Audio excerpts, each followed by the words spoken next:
The Zinthri Empire had been winning the war for 300 years. Their massive ships dominated space, their energy weapons turned planets into glass, and their warrior caste had never known defeat. They had conquered 47 different species across the galaxy, adding each one to their ever-growing empire. Some species they enslaved, others they simply wiped out when they proved too troublesome to control. But Earth was different. Earth was stubborn.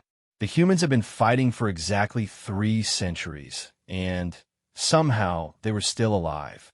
Not thriving, not winning, but alive. Their technology was inferior, their ships were smaller, and their weapons were weaker. By all logic, they should have been extinct within the first decade of the war. Yet here they were, still launching desperate attacks from hidden bases scattered across the outer rim of their solar system. Commander Vexhai of the Zinthri Third Fleet stood on the bridge of his flagship, staring at the tactical display showing the latest human resistance cell they had discovered. It was hidden in an asteroid field near what the humans called Jupiter. Intelligence suggested it was one of their last major strongholds, possibly containing some kind of research facility. Another pathetic human outpost, sneered his second-in-command, Captain Zaltar. Shall we simply vaporize it from orbit like the others? Vexhai's mandibles clicked thoughtfully. No, this one is different. Our sensors detect unusual energy readings coming from deep within the asteroid.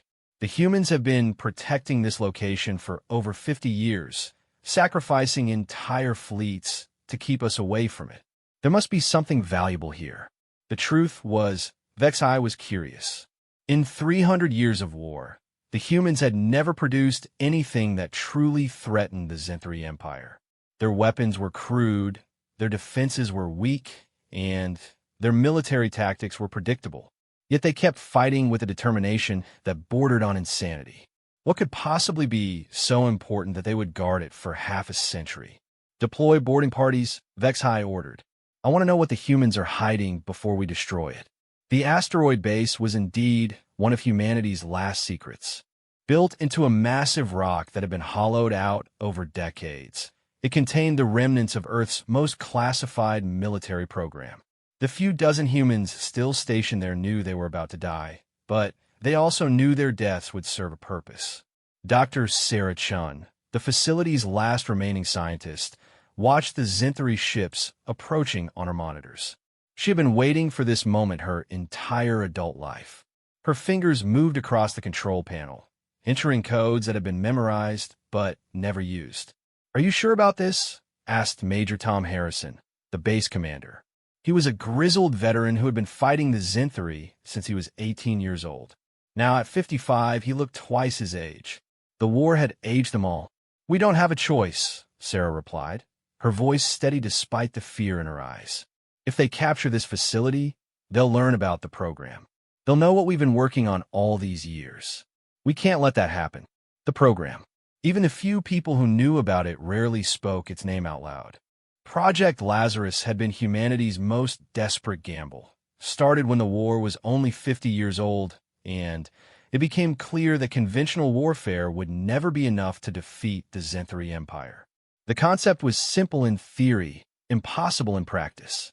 Take the best soldiers humanity had ever produced, enhance them beyond human limitations, and put them into cryogenic sleep until they were needed most.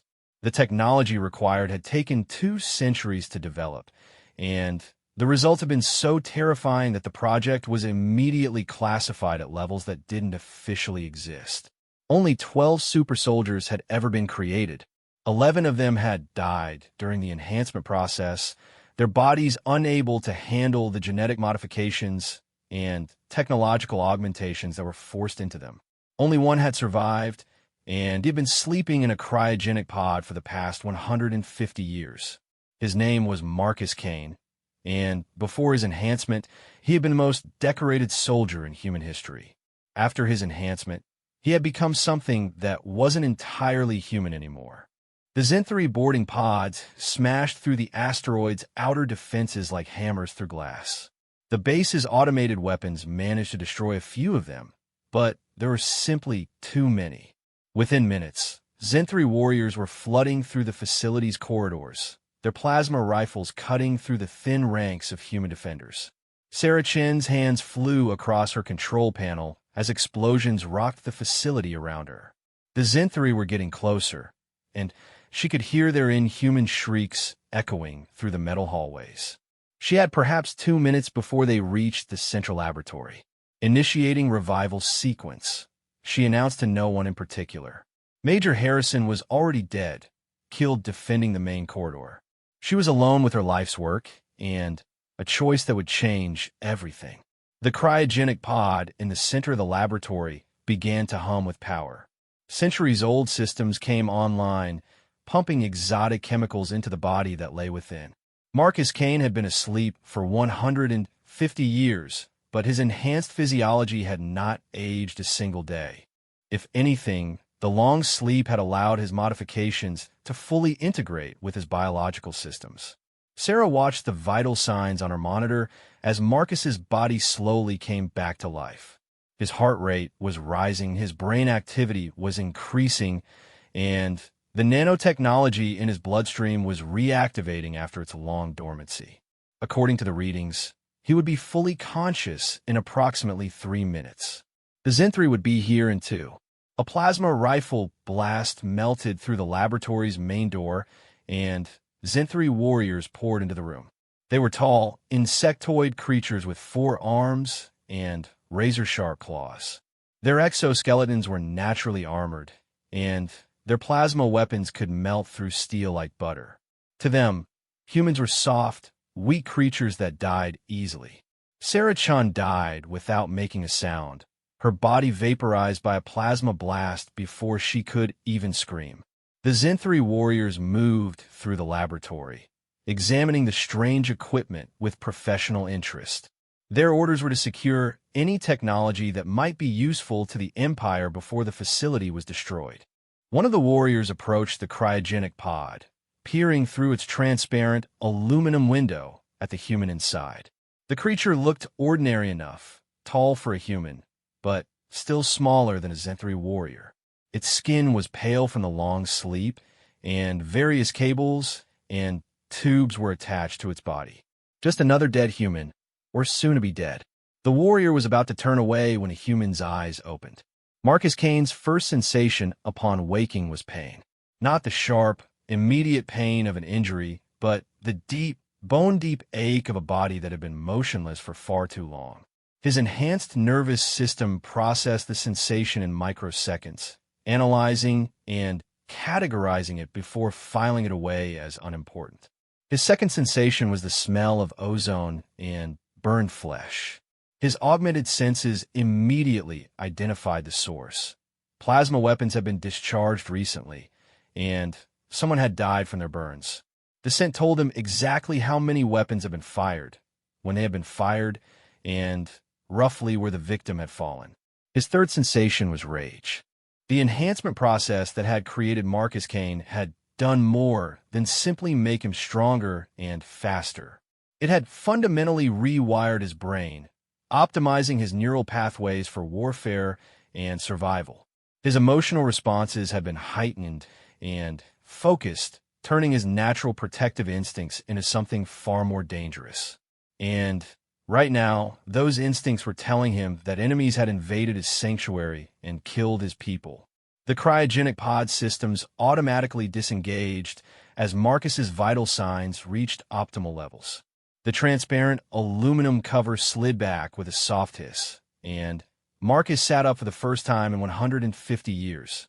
The Zen-3 warriors standing next to the pod had perhaps half a second to register what was happening before Marcus's hand closed around its throat.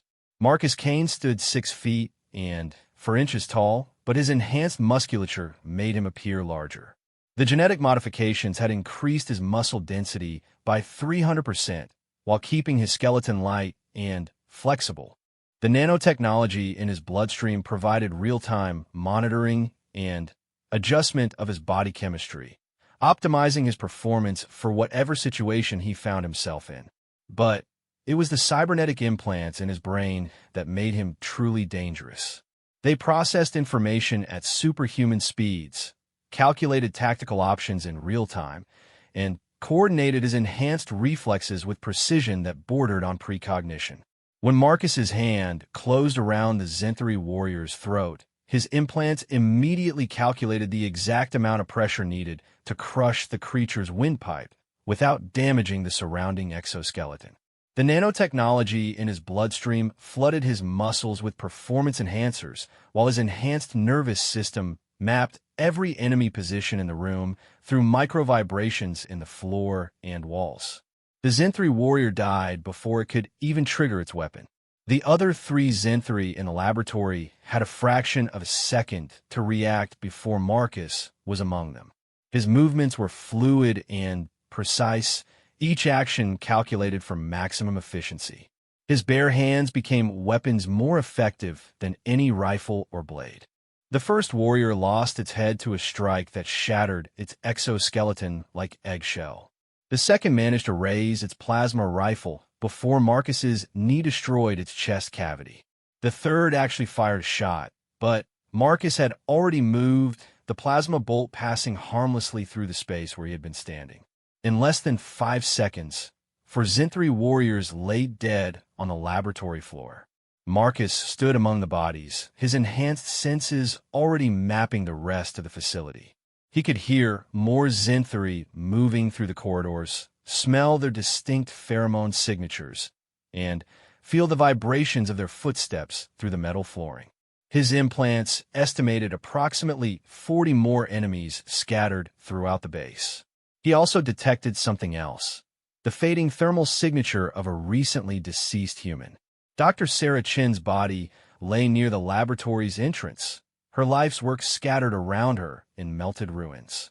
Marcus knelt beside her body for exactly 3 seconds, just long enough for his implants to scan her identification badge and access what remained of the facility's computer systems. In those 3 seconds, he learned everything: the current state of the war, humanity's desperate situation, and his role as quite possibly the last hope for his species. The rage that had awakened with him crystallized into something colder and infinitely more dangerous. Marcus picked up one of the fallen plasma rifles and tested its weight and balance. His enhanced nervous system immediately mapped the weapon's capabilities and limitations, calculating optimal firing patterns and reload sequences. The rifle had been designed for Zenthri physiology, but his augmented strength allowed him to wield it effectively despite the size difference.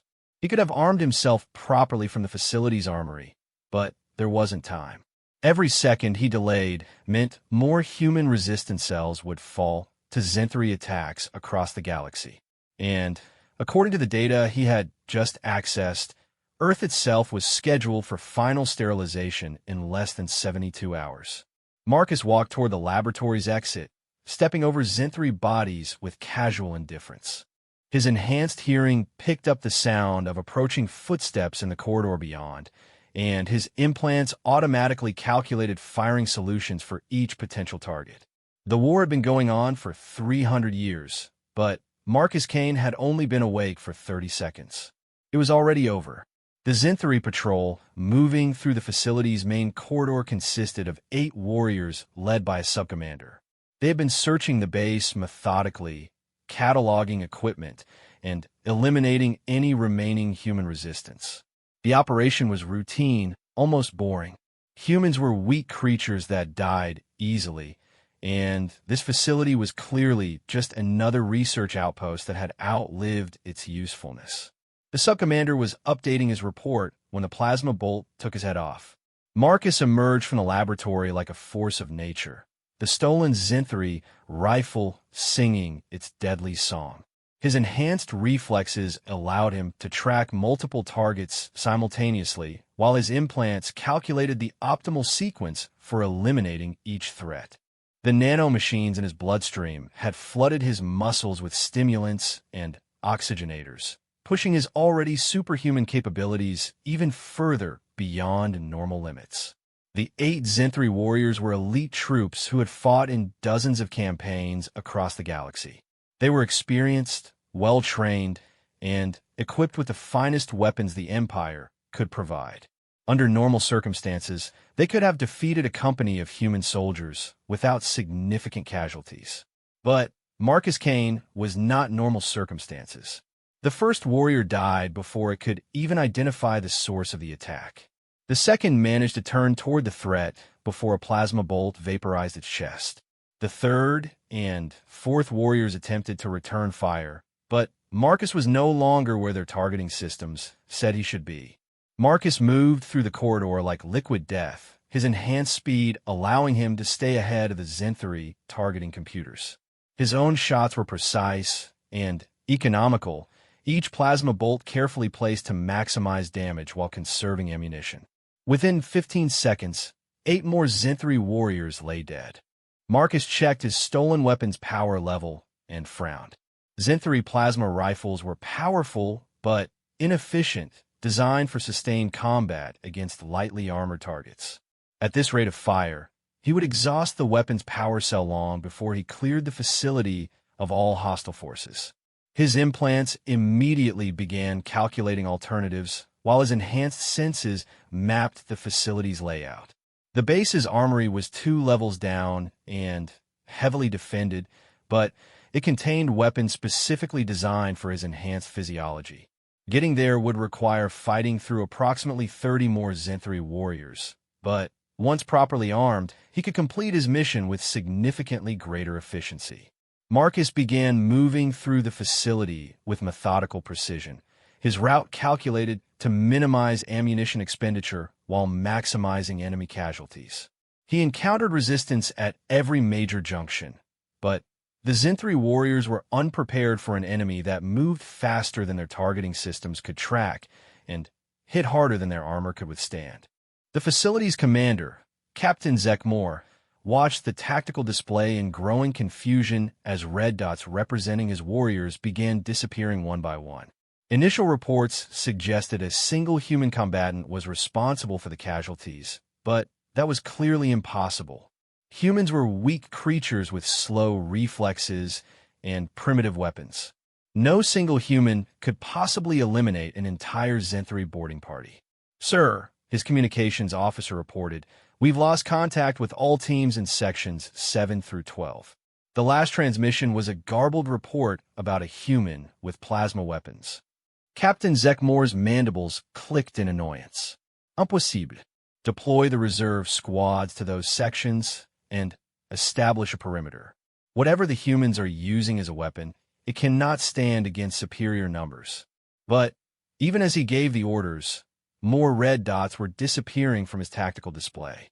Something was moving through his carefully positioned troops like a plague, leaving nothing but silence in its wake. Marcus reached the facility's armory after eliminating 17 more Zenthri warriors. The heavy blast doors had been sealed and were guarded by a full squad of elite troops equipped with heavy plasma cannons.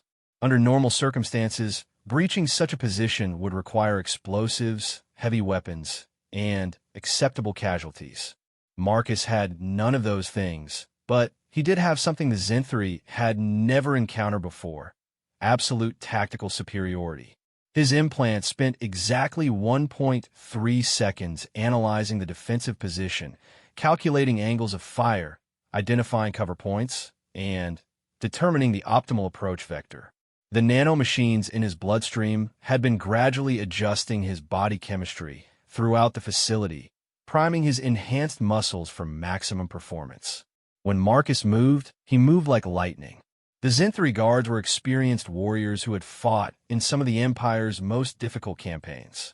They were alert, well-positioned, and equipped with weapons capable of melting through tank armor. Their heavy plasma cannons could vaporize a human soldier in a single shot, and their overlapping fields of fire made a frontal assault seemingly impossible. Marcus completed his assault in 4.7 seconds. He used the facility's own architecture against the defenders, ricocheting plasma bolts off metal bulkheads to strike targets from impossible angles. His enhanced speed allowed him to cross the kill zone faster than the Zenthri could track, while his implants guided every movement with inhuman precision. When the last defender fell, Marcus was already interfacing with the armory's security systems. His cybernetic implants could communicate directly with human computer systems, and the facility's ancient servers recognized his authorization codes immediately. The armory doors opened to reveal humanity's most carefully guarded secrets. The weapons inside had been specifically designed for Marcus and the 11 other super soldiers who had not survived the enhancement process. Each piece of equipment incorporated technologies that conventional human soldiers could never hope to use effectively, requiring enhanced reflexes, superhuman strength, and direct neural interfaces to operate properly. Marcus selected his equipment with the efficiency of long practice, even though he had never seen these specific weapons before. His implants downloaded technical specifications and operating procedures directly from the armory's databases, integrating the information into his combat protocols in real time. The armor was the first priority, made from a classified alloy that was somehow both lighter than aluminum and harder than diamond. It fit his enhanced physiology perfectly. Integrated power systems fed his cybernetic implants, while advanced sensors extended his already superhuman senses throughout the entire facility. The weapons came next. A plasma rifle that had been designed specifically for his enhanced strength and reflexes, capable of firing sustained bursts that would melt the barrel of a conventional weapon. Grenades that contained enough explosive power to level buildings. And finally, a weapon that existed in no official records. A blade forged from the same classified alloy as his armor, monomolecularly sharp and virtually indestructible. When Marcus emerged from the armory, he was no longer just an enhanced human soldier. He had become something that the galaxy had never seen before. The perfect weapon, finally awake and properly armed. Captain Zekmore was beginning to understand that his boarding party faced something unprecedented when all communications from the lower levels suddenly went silent. 37 Zenthari warriors had entered the facility, and only 11 remained in contact. Those 11 were falling back toward the main hangar, reporting encounters with a human combatant who moved faster than their sensors could track and hit harder than their heaviest weapons. "Sir," his tactical officer reported, voice trembling with something that might have been fear, "thermal imaging shows a single humanoid figure moving through Section 4. Energy readings suggest heavy weapons discharge, but the signature doesn't match any known human technology." Zekmore studied the tactical display, trying to understand what was happening to his forces. The red dot representing the unknown combatant was moving steadily upward through the facility, and wherever it went, his warriors died. "All remaining forces fall back to the hangar," he ordered. "Establish a defensive perimeter around the exit point. Whatever this creature is, it cannot escape the facility." But even as he spoke, Zekmore suspected he was already too late. Something had awakened in the depths of the human facility, something that had been waiting for exactly this moment. And now it was coming for them all. Marcus Kane moved through the facility's upper levels like a shadow made of death. The armor he now wore was more than simple protection. It was a technological marvel that enhanced every aspect of his already superhuman capabilities. The integrated systems fed data directly into his cybernetic implants, creating a real-time tactical map of the entire asteroid base. He could see the remaining Zenthari forces gathering in the main hangar, their heat signatures glowing like beacons through the facility's metal walls. 11 warriors in defensive positions around the hangar bay, with their commanding officer coordinating from the safety of their landing craft. They had set up an effective crossfire pattern that would have been lethal to any normal attacker. Marcus was not normal. His enhanced senses detected the faint vibrations of Zenthari communication frequencies, and his implants automatically decoded their tactical chatter. They were afraid, though they would never admit it. In 300 years of galactic conquest, the Zenthari Empire had never encountered anything that could single-handedly eliminate an entire boarding party. Their confusion was understandable, but it would not save them. Marcus paused at the entrance to the hangar level, his implants running final calculations. The Zenthari had positioned themselves well, using the landing craft and cargo containers as cover while maintaining clear sight lines across the open space. Their plasma weapons were fully charged, and their commanding officer had called for orbital bombardment if the facility could not be secured within the next 10 minutes. 10 minutes was more time than Marcus needed. He entered the hangar through a maintenance shaft that his armor's sensors had identified as unguarded. The Zen-3 were focused on the main entrances, expecting their enemy to approach directly. It was a reasonable tactical assumption based on their experience with human military doctrine, but Marcus had never been bound by conventional thinking. The first Zen-3 warrior died without ever knowing Marcus was in the hangar.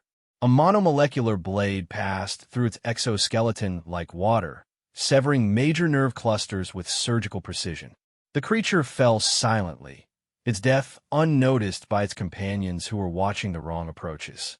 Marcus moved from shadow to shadow, his armor's stealth systems bending light around him while dampening his heat signature.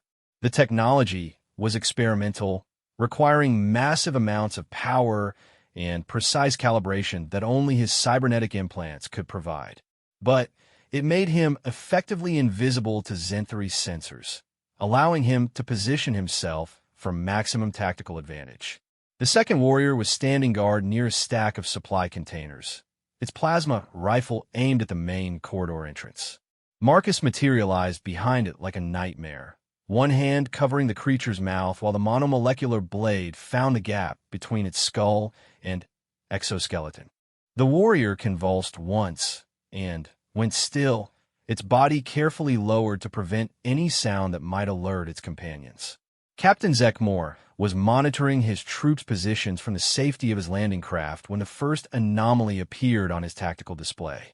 Warrior 3's life signs had flatlined, but there had been no weapons discharge, no combat alert, no indication of enemy contact. One moment the warrior was alive and alert, the next it was simply gone. Warrior 3, report status. Zekmore transmitted on the encrypted command frequency. Silence. Warrior 7, check on 3's position. Warrior 7 began moving toward the last known position of its fallen comrade, plasma rifle at the ready. Its enhanced exoskeleton provided natural armor that could stop most human weapons, and its combat training had been honed through dozens of successful campaigns. It was a veteran of the Empire's expansion, experienced in close-quarters combat against desperate enemies. It never saw the blade that took its head off. Marcus ghosted through the hangar like an angel of death, his enhanced senses tracking every enemy position while his implants calculated optimal engagement sequences. The stealth system allowed him to move undetected, but it was his superhuman speed and precision that made each kill clean and silent. The third warrior fell to a thrown blade that severed its spinal column. The fourth died when Marcus's enhanced strength crushed its skull through its own helmet. The fifth and sixth were eliminated simultaneously, Marcus moving faster than their targeting computers could track. Captain Zekmore watched in growing horror as the life signs of his warriors disappeared one by one. There were no sounds of combat, no energy weapon discharges, no indication that a battle was taking place. His troops were simply dying in silence, picked off by an enemy that his sensors could not detect. All units, fall back to the landing craft, he ordered, abandoning any pretense of tactical coordination. Emergency extraction, authorization code, Crimson 7. The 5 remaining warriors began moving toward the landing craft, their plasma weapons sweeping nervously across the hangar shadows. They were elite troops who had never known defeat, but now they moved with the careful steps of prey animals who sensed a predator nearby. Marcus allowed them to reach the landing craft before making his presence known. His armor's stealth systems disengaged, and he stepped into the harsh glare of the hangar's emergency lighting like a figure from their darkest nightmares. The Zen-3 warriors saw him and immediately opened fire, their plasma rifles painting the air with deadly energy. But Marcus was no longer where their targeting systems said he should be. His enhanced reflexes allowed him to dance between their shots, moving faster than their neural networks could process. His return fire was precise and devastating. The modified plasma rifle in his hands discharged energy at frequencies specifically calibrated to penetrate Zen-3 exoskeletons. Each shot found its mark with mechanical precision, dropping warriors with the efficiency of a machine designed for killing. Captain Zekmore watched from the landing craft's bridge as his remaining troops were systematically eliminated.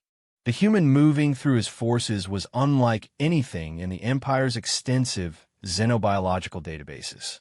It moved with the fluid grace of a predator, struck with the precision of a machine, and showed no more emotion than a force of nature. When the last warrior fell, Marcus turned his attention to the landing craft itself. The Zen-3 vessel was a military transport designed to survive combat insertions into hostile territory. Its hull was armored against plasma weapons and kinetic impacts. Its shields could deflect most energy attacks, and its point defense systems were specifically calibrated to eliminate infantry threats. Marcus studied the craft for exactly 2.3 seconds before his implants identified 17 critical vulnerabilities. He began his assault by disabling the ship's external sensors, using his modified plasma rifle to target specific junction points that his armor's analysis systems had highlighted. The Zen-3 point defense turrets swiveled to track him, but their targeting computers had been designed to engage conventional threats. Marcus's speed and agility allowed him to stay inside their tracking curves, moving faster than their servo motors could compensate. Captain Zekmore felt his ship's systems failing around him as the humans systematically dismantled his defenses. External sensors went dark, weapon systems powered down, and life support began fluctuating as critical power conduits were severed. Through the bridge's armored viewports, he caught glimpses of his tormentor moving around the landing craft with impossible speed. "Mayday, Mayday," he transmitted on all emergency frequencies. "This is Captain Zekmore of the 3rd Fleet. We are under attack by an unknown human combatant, requesting immediate orbital bombardment of these coordinates." The response came from Commander HFY aboard the flagship. "Captain, clarify your situation. Our sensors show only one human life sign in that facility." "Affirmative, sir. One human. It has eliminated my entire boarding party and is currently destroying my landing craft. Sir, this is not a normal human. I recommend immediate sterilization of the entire asteroid." There was a pause before HFY responded. "Captain, are you suggesting that a single human has defeated 37 Zen-3 warriors?" "Sir, I am suggesting that we retreat immediately and glass this entire system from maximum range. Whatever the humans created down here, it is not something we can fight with conventional forces." Marcus completed his analysis of the landing craft's structural weaknesses and began implementing his solution. The monomolecular blade cut through the ship's hull like paper, creating precise incisions that would cause maximum structural failure with minimum effort. His enhanced strength allowed him to peel back sections of armor plating that should have required heavy machinery to remove. Captain Zekmore felt his ship beginning to collapse around him. The human had somehow breached the hull in multiple locations, and structural integrity was failing throughout the vessel. Emergency alarms screamed warnings about depressurization, power failures, and imminent catastrophic breakdown. Through the chaos, he saw the human appear at his bridge viewport. The creature's face was visible through its helmet, and Zekmore was shocked to see that it looked perfectly normal. Not the battle-scarred visage of a veteran warrior, not the cybernetic horror he had expected, but the calm, unremarkable face of an ordinary human. It was the eyes that betrayed the creature's true nature. They held no anger, no hatred, no emotion at all. They were the eyes of a machine programmed for a single purpose, calculating and cold and absolutely without mercy. Marcus placed his palm against the viewport's surface and activated the shaped charges built into his armor's gauntlets. The armored transparent aluminum shattered inward, depressurizing the bridge and exposing its occupant to the asteroid's thin atmosphere. Captain Zekmore died quickly, his exoskeleton protecting him from immediate decompression, but unable to compensate for the massive pressure differential. His last transmission was a garbled warning about the human threat, cut short when his communication systems failed. Marcus stood alone in the ruined hangar, surrounded by the bodies of 37 Zenthri warriors and the wreckage of their landing craft. The engagement had lasted exactly 14 minutes from start to finish, and he had not sustained so much as a scratch. But the real war was just beginning. His armor's communication systems intercepted and decoded the Zenthri fleet's tactical frequencies, providing him with a complete picture of the enemy force structure. 12 heavy cruisers, 47 destroyers, and over 300 support vessels were positioned throughout the system. Each ship carried enough firepower to sterilize a planet, and their combined fleet could reduce Earth to molten slag within hours. According to the intercepted communications, the Zenthri command had received Captain Zekmor's final transmission and was currently debating the appropriate response. Some officers advocated immediate orbital bombardment of the asteroid facility, while others argued for deploying additional boarding parties to investigate the unusual threat. Marcus accessed the facility's remaining computer systems and began downloading everything he could find about human military positions, fleet deployments, and strategic resources. The information painted a grim picture of humanity's situation. Earth's remaining defenses consisted of a handful of outdated orbital platforms, a dozen crippled warships, and perhaps 50,000 ground troops scattered across various resistance cells. Against the Zenthri Third Fleet, humanity's remaining forces would last approximately 17 minutes. But Marcus Kane was no longer fighting humanity's war. He was fighting his own war, with his own rules, using weapons and tactics that the Zenthri Empire could not comprehend. He began by accessing the asteroid facility's industrial fabrication systems. The base had been designed to be completely self-sufficient, capable of producing everything from food to advanced weapons using raw materials from the asteroid belt. Most importantly, it contained fabricators capable of producing the exotic materials needed for his enhancement technology. Marcus's first priority was ammunition. His modified weapons consumed power and specialized projectiles at rates that would exhaust standard supplies within hours. But the facility's fabricators could produce replacement components using materials that were abundant in the asteroid field. Within 30 minutes, he had enough ammunition to sustain combat operations for several days. His second priority was transportation. The destroyed Zenthri landing craft was useless, but its navigation computers contained detailed maps of the enemy fleet's positions and movement patterns. More importantly, they contained the access codes and identification frequencies that would allow him to approach Zenthri vessels without immediately triggering their defensive systems. Marcus spent the next 2 hours modifying one of the facility's maintenance pods for combat operations. The small craft had been designed for routine repairs and supply runs, but his enhancements turned it into something far more dangerous. Stealth systems from his armor were integrated into the pod's hull, while the fabricators produced weapons that could punch through starship armor. When he was finished, the maintenance pod looked exactly like what it had always been, a small, unremarkable civilian craft that posed no threat to military vessels. The Zenthri sensors would classify it as debris or perhaps a refugee attempting to flee the system. They would realize their mistake far too late. Marcus launched from the asteroid facility as the Zenthri fleet completed its tactical assessment. Commander Vexhai had decided to investigate the facility personally, deploying additional boarding parties to determine what had happened to Captain Zekmor's forces. The commander's flagship was moving into close orbit around the asteroid, its massive bulk blocking out the stars. The maintenance pod drifted toward the Zenthri fleet like a piece of space junk, its modified engines producing minimal emissions while its stealth systems bent scanner beams around its hull. To the enemy's sensors, it was invisible. To their eyes, it was too small and insignificant to warrant attention. Marcus piloted the craft with the precision of a surgeon, following flight paths calculated to avoid the fleet's patrol routes while taking advantage of sensor shadows created by the larger ships.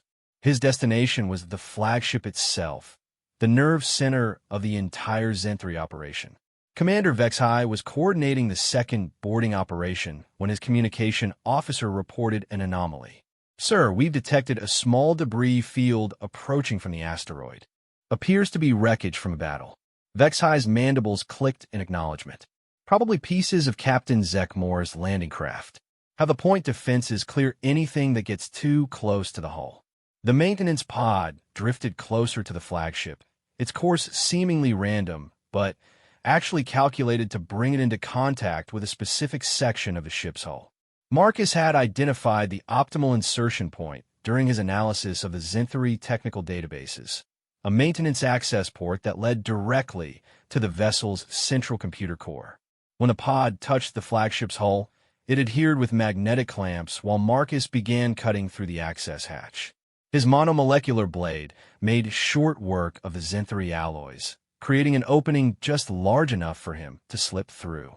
Marcus Kane was now inside the enemy flagship, alone and undetected. The ship carried a crew of over 2,000 Zenthri warriors, along with enough firepower to destroy continents. But none of that mattered, because Marcus had not come here to fight the entire crew. He had come here to send a message. The ship's internal layout was typical of Zenthri military design. Redundant systems, multiple command centers, and heavily armored sections protecting critical components. Against a conventional boarding party, the design would have been nearly impregnable. But Marcus was not conventional, and he was not interested in holding territory or engaging in prolonged combat. He was interested in causing maximum damage in minimum time. Marcus moved through the ship's service tunnels like a ghost, his enhanced senses mapping the vessel's internal structure while his implants identified critical systems. The Zenthri crew was focused on their boarding operation, unaware that their own ship had been compromised by a single human infiltrator. His first target was the flagship's main computer core, the nerve center that coordinated the entire fleet's operations. The heavily shielded chamber was guarded by automated defenses and protected by multiple redundant security systems, but Marcus's cybernetic implants could interface directly with Zenthri technology. He spent exactly 4 minutes establishing a connection to the ship's central computer, downloading everything it knew about Zenthri fleet dispositions, military capabilities, and strategic plans. The information was vast and detailed, representing centuries of military intelligence that would have taken human analysts years to compile. But Marcus was not interested in analysis. He was interested in exploitation. His implants began inserting subtle modifications into the ship's computer systems, changes that would not be detected by routine diagnostics, but would have devastating effects when activated.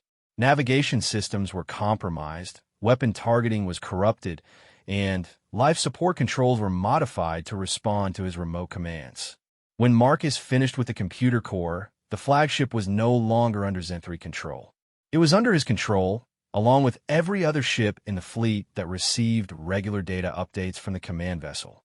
Marcus had just gained control of the entire Zenthri Third Fleet without firing a single shot. His second target was the ship's main reactor, the massive fusion plant that provided power for all ship systems. The reactor was protected by multiple containment fields and safety systems designed to prevent exactly the kind of sabotage that Marcus had in mind. But the safety systems had been designed by engineers who had never encountered anyone with Marcus's capabilities. His cybernetic implants could calculate fusion reaction parameters in real time, while his enhanced strength allowed him to manipulate controls that should have required specialized equipment. Marcus did not disable the reactor. Instead, he made a series of precise adjustments that would cause it to overload in exactly 73 minutes, generating an explosion that would vaporize the flagship and severely damage any nearby vessels. The explosion would also send a very clear message to the rest of the Zenthri Empire. Humanity was no longer the weak, defenseless species they had been fighting for 3 centuries. Humanity now had a weapon that could strike at the heart of their fleet and disappear without a trace. Marcus completed his sabotage of the flagship's critical systems and began making his way back to his insertion point. The Zinthri crew was still unaware of his presence, focused on their external operations while their ship died around them. He could have eliminated the entire crew if he had chosen to, but that would have been inefficient and ultimately pointless. The ship was already dead. It just didn't know it yet. Marcus reached his maintenance pod and detached from the flagship's hull, the small craft drifting away like another piece of space debris. His next target was already selected, a heavy cruiser positioned near the asteroid field's edge, its crew monitoring human communication frequencies for signs of additional resistance. The Zinthri had made one critical error in their assessment of a human threat. They assumed they were fighting the same species they had been battling for 300 years, the same weak creatures who died easily and fought with primitive weapons. They had no idea that humanity's greatest weapon had been sleeping for 150 years, waiting for exactly this moment. Marcus Kane was awake now, and the war was about to change forever. The heavy cruiser Death's Edge had been monitoring the asteroid field for signs of human resistance when its sensors detected unusual electromagnetic emissions coming from the flagship. Sub-Commander Krell Vass studied the readings with growing concern, noting power fluctuations that suggested possible system malfunctions aboard Commander Vexai's vessel. Communications, hail the flagship, and request status report, he ordered, settling into his command throne with practiced authority. Krell Vass had served under Vexai for over 50 years, and he knew his commander would never tolerate such sloppy system maintenance under normal circumstances. The response came not from the flagship's communication center, but from Commander Vexai himself, his voice tight with barely controlled rage. All ships maintain current positions. We are experiencing minor technical difficulties that will be resolved shortly. Continue monitoring for human activity. Krell Vass frowned at the curt response. Vexai was typically more forthcoming with status reports, especially when system failures were involved. But before he could pursue the matter further, his tactical officer reported a new contact. Sir, detecting a small craft approaching from the asteroid field. Configuration suggests a maintenance pod or similar utility vessel. No weapons signatures, minimal power output. Probably human refugees attempting to escape, Krell Vass mused, studying the tactical display. Or perhaps survivors from a destroyed research facility. Bring it aboard for interrogation. It was exactly what Marcus Kane had been counting on. The maintenance pod drifted toward the Death's Edge with apparent helplessness, its distress beacon broadcasting standard human emergency codes.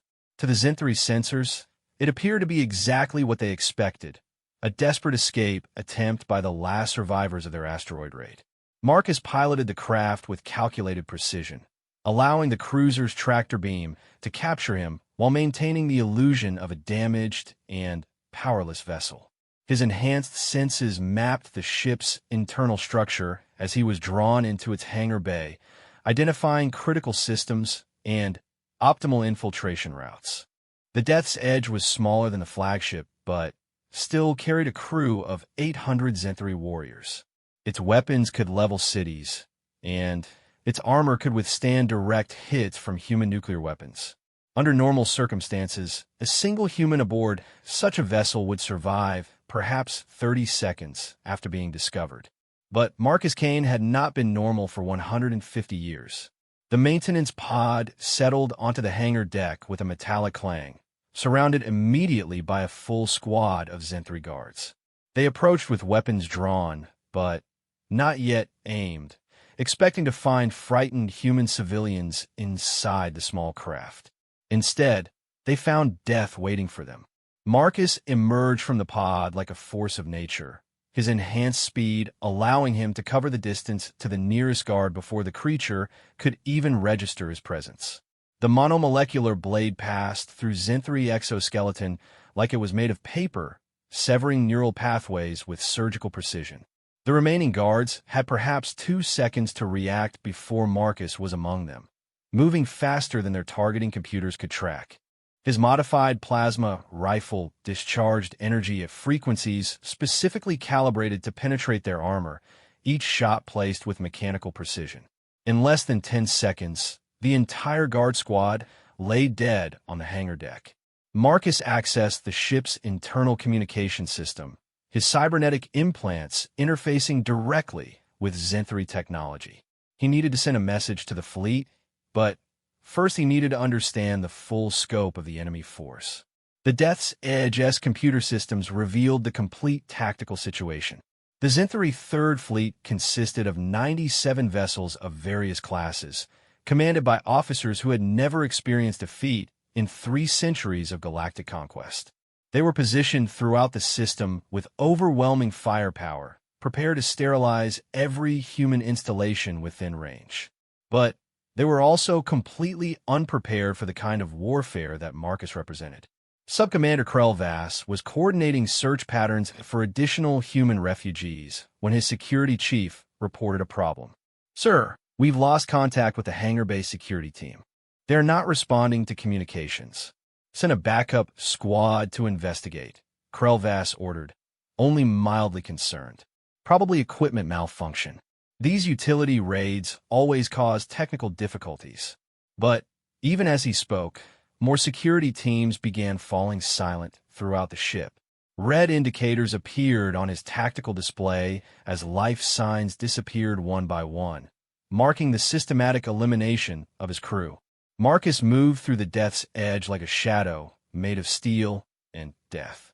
His enhanced senses allowed him to track every crew member aboard the vessel, while his implants calculated optimal engagement sequences.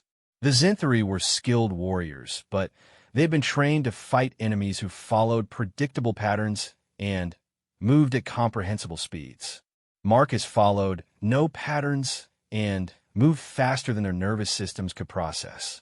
He struck without warning and disappeared before counterattacks could be organized. Corridor by corridor, deck by deck, he systematically eliminated the ship's crew while working his way toward the bridge. His weapons were precise and efficient, each shot calculated to cause maximum damage while conserving ammunition. But it was not just the physical elimination of the crew that made Marcus so effective. His cybernetic implants were simultaneously infiltrating the ship's computer systems, inserting viral code that would spread to other vessels when they shared tactical data. The Zenthri fleet's strength lay in their coordinated operations, but that coordination required constant communication between ships. Marcus was turning their strength into a weakness. Subcommander Krelvass watched in growing horror as the life signs of his crew disappeared with mechanical regularity. Whatever was aboard his ship was not fighting like any human he had ever encountered. It moved with purpose and precision, eliminating targets with efficiency that bordered on the supernatural. "All hands, we are under attack by an unknown hostile," he announced shipwide. "All security teams converge on Deck 7. Authorization code Black Sunday." The response was immediate and professional. Zenthri warriors throughout the ship began moving toward the indicated location, their plasma weapons charged and their combat systems active. They were elite troops who had conquered dozens of worlds, and they would not be intimidated by a single human infiltrator. Marcus allowed them to establish their position before revealing himself. He appeared at the far end of the main corridor like a figure from their darkest nightmares, his armor reflecting the harsh lighting while his weapons hummed with deadly energy. The Zenthri warriors opened fire immediately, their plasma rifles painting the corridor with lethal energy. But Marcus was no longer where their targeting systems indicated he should be. His enhanced reflexes allowed him to move between their shots, advancing steadily while his return fire found its marks with mechanical precision. The engagement lasted exactly 47 seconds. When it was over, 32 elite Zenthri warriors lay dead, and Marcus Kane continued his advance toward the bridge without having sustained a single injury. Subcommander Krelvass sealed the bridge blast doors and activated all defensive systems, but he suspected it would not be enough. The human moving through his ship was unlike anything in the Empire's extensive combat records. It fought with the precision of a machine and the adaptability of a living creature, combining impossible speed with perfect accuracy. Communications, give me Commander Vexhai immediately, Krelvass ordered. Priority Alpha transmission. The response came within seconds, but it was not the voice of his commanding officer. Instead, a calm human voice spoke from the communication speakers, causing every Zenthri on the bridge to freeze in shock. Commander Vexhai is currently unavailable, Marcus Kane said, his tone conversational despite the circumstances. His flagship will be experiencing a critical reactor failure in approximately 37 minutes. I suggest you begin evacuation procedures. Krelvass stared at the communication console in disbelief. Human, identify yourself. How did you gain access to fleet communications? My name is Marcus Kane. I am a soldier of the Terran Defense Force, and I am formally declaring an end to this war. The statement was so audacious that several bridge officers laughed out loud. The idea that a single human could declare anything to the mighty Zenthri Empire was beyond absurd. Human, Krelvass replied, his voice dripping with contempt. You are aboard one ship in a fleet of 97. Even if you somehow manage to damage my vessel, the fleet will continue its mission. Earth will be sterilized within 72 hours. Marcus's response was immediate and terrifying. No, it will not. The bridge's blast doors exploded inward, vaporized by a precisely placed explosive charge. Marcus Kane stepped through the smoking breach like an avatar of destruction, his armor scarred but intact, his weapons ready for immediate use. The bridge crew opened fire with everything they had, but Marcus moved like liquid lightning, his enhanced reflexes allowing him to dance between their shots while his return fire found its targets within human precision. In less than 30 seconds, only Subcommander Krelvass remained alive. Marcus approached the Zenthri officer with measured steps, his weapon aimed but not yet firing. Krelvass was wounded but still alive, his exoskeleton cracked and leaking vital fluids onto the deck plating. You wanted to know how one human could threaten your entire fleet, Marcus said, his voice calm and emotionless. Allow me to demonstrate. Marcus accessed the ship's main computer, his cybernetic implants interfacing directly with Zenthri technology. Within seconds, he had complete control of every system aboard the Death's Edge, from navigation to weapons to life support. Your fleet operates on the principle of coordinated command and control, Marcus explained as he worked. Each ship shares tactical data with the others, creating a unified battle network. It is an effective strategy against conventional enemies. Subcommander Krelvass watched in growing horror as Marcus manipulated his ship's systems with casual ease. What are you doing? I am introducing a virus into your fleet's communication network, Marcus replied. Every time your ships share data, the virus spreads. Within the next hour, I will have complete control of your entire fleet. The implications struck Krelvass like a physical blow. If the human could control their ships, he could turn their own weapons against them.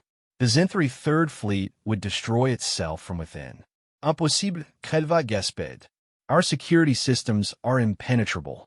No human technology could breach our networks. Marcus turned to face the dying Zenthri officer, and Krelvass saw something in those human eyes that chilled him to his core. They were not the eyes of a normal human. They held an intelligence that was simultaneously organic and artificial, enhanced beyond natural limitations. I'm not using human technology, Marcus said simply. I'm using yours.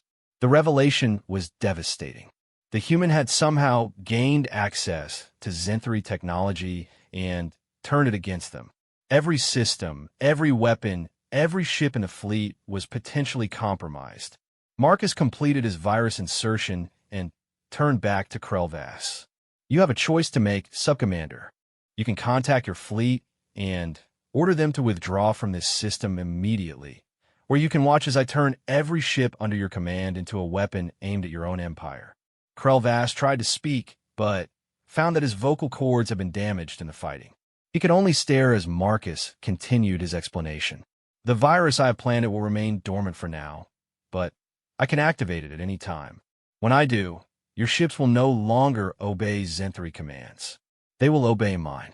I can order them to attack your homeworld, or I can order them to self-destruct. The choice is entirely up to your Empire's leadership. Marcus moved to the ship's main communication console and activated the fleet-wide emergency channel. His voice would now be heard on every Zenthri vessel in the system. Attention Zenthri 3rd Fleet. This is Marcus Kane, speaking from the bridge of the Death's Edge. I am transmitting new tactical data to all ships in your fleet. Please ensure your communication systems receive and process this information completely. Throughout the fleet, Zenthri communication officers dutifully downloaded what they assumed was routine tactical data.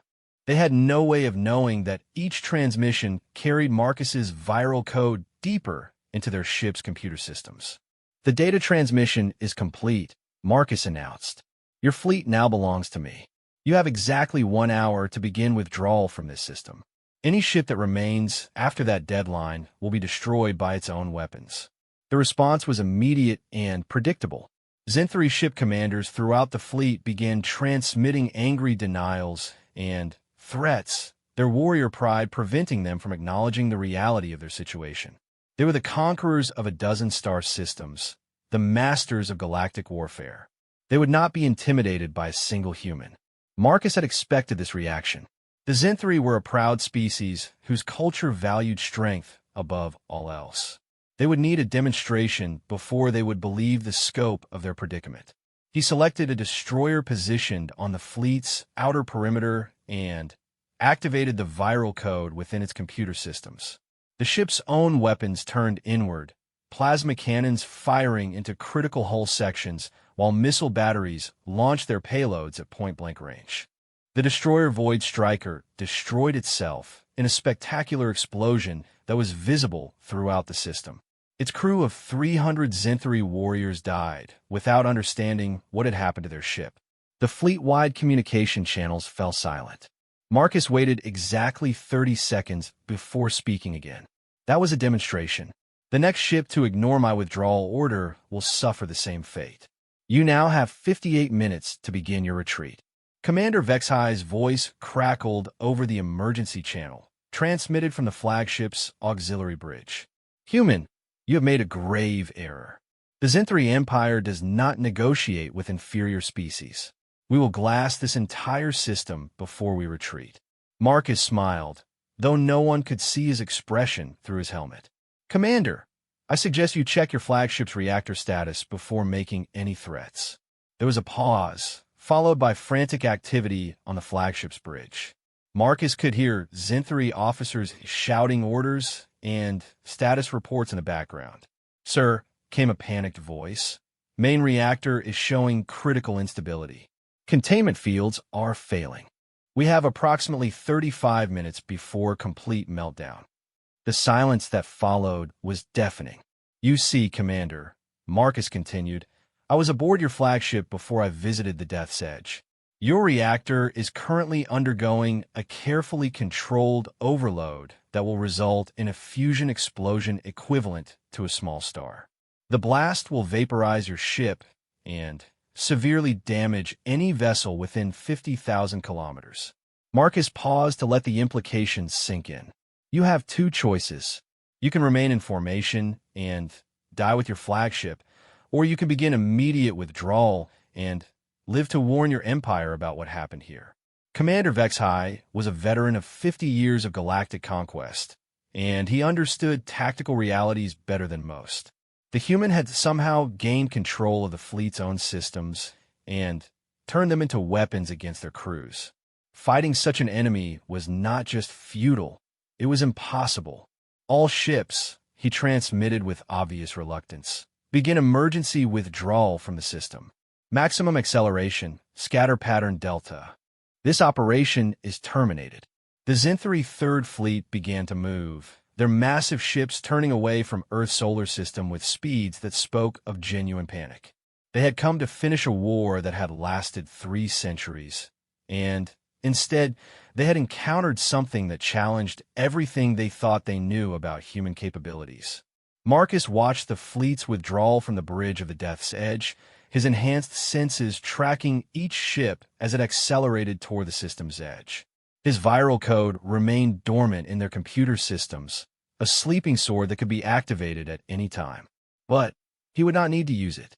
The Zenthri Empire had been built on the principle of overwhelming force applied against weaker enemies. They had never encountered an enemy that could turn their own strength against them, and they would need time to develop new strategies and technologies. Time that humanity could use to prepare for the next phase of the war. Marcus opened a communication channel to Earth's remaining defense installations, his signal cutting through the jamming frequencies that had isolated the planet for months. This is Marcus Kane to all Terran Defense Forces. The immediate threat has been neutralized. Enemy fleet is in full retreat. Begin recovery and reconstruction operations immediately. The response was immediate and emotional. Voices of human officers who had prepared to die in humanity's final battle now spoke with joy and disbelief. They had witnessed the impossible, a single human soldier defeating an entire Zenthri fleet without firing a shot at most of their ships. Marcus, this is Admiral Sarah Chan aboard the defense platform Liberty, came a familiar voice. We monitored your engagement with the enemy fleet. How in God's name did you accomplish this? Marcus paused, considering his response. The full truth about Project Lazarus and his enhancements would have to remain classified for now. Humanity was not ready to learn about the weapons that had been created in their name. I used their own technology against them, Admiral. The Zenthri fleet relied too heavily on interconnected systems. Once I gained access to their network, I could control their ships remotely. It was technically true, though it left out the decades of enhancement and preparation that had made such an achievement possible. Understood, Marcus. What are your orders? Marcus studied the tactical display, showing the retreating Zenthri fleet. They would reach their empire's borders within days, carrying news of humanity's new capabilities. The Empire would not make the same mistakes twice, and they would return with new strategies designed to counter his abilities. But that was a problem for the future. For now, humanity had time to rebuild, to prepare, and to develop their own new weapons and strategies. Begin immediate fortification of the outer system, Marcus ordered. Establish monitoring stations at all approach routes. The Zenthri will return, but they will be more cautious next time. Marcus Kane stood alone on the bridge of the captured Zenthri cruiser, surrounded by alien technology that he now understood better than its original creators. The war was not over. It had merely entered a new phase. But for the first time in 3 centuries, humanity had hope. The Zenthri Empire had awakened something that had been sleeping in the depths of a forgotten asteroid base. They had expected to find another human research facility filled with weak creatures and primitive weapons. Instead, they'd found their own future nemesis. Marcus Kane was awake now, and the galaxy would never be the same.